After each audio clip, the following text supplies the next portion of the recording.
تا حالا شده با کلی انگیزه یه کار رو شروع کنی ولی بعد از چند روز کلاً به خیالش بشی، یا اینکه دلت بخواد یه تغییری تو زندگیت ایجاد کنی ولی هیچ انگیزه‌ای برای شروع نداشته باشی؟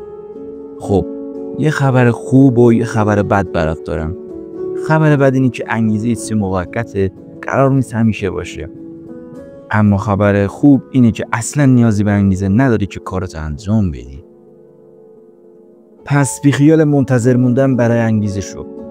بیا 3 تا تکنیک خفن رو یاد بگیریم که باعث میشه حتی وقتی حال و حوصله نداری باز هم کارات انجام بدی.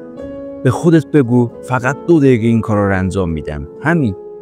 چون معمولا وقتی یک کار رو شروع کنی مغزت کم کم باهاش همراه میشه و ادامهش میدی. تکنیک دوم، وابسته نبودن به حس و حال الانت. یه فوتبالیست حرفه‌ای صبر نمی‌کنه ببینه حال داره یا نه تمرینش انجام بده.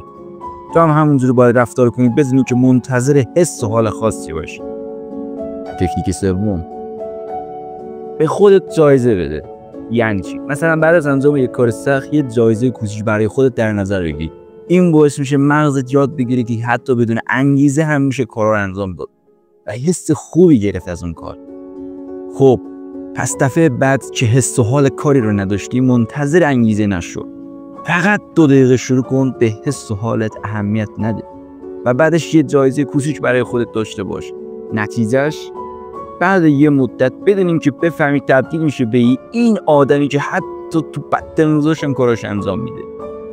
پس از اول تا آخر زندگیت باید منتظر انگیزه نباشی و خودت رو پات وایسی و برای خودت یک داستان خوبی بسازی.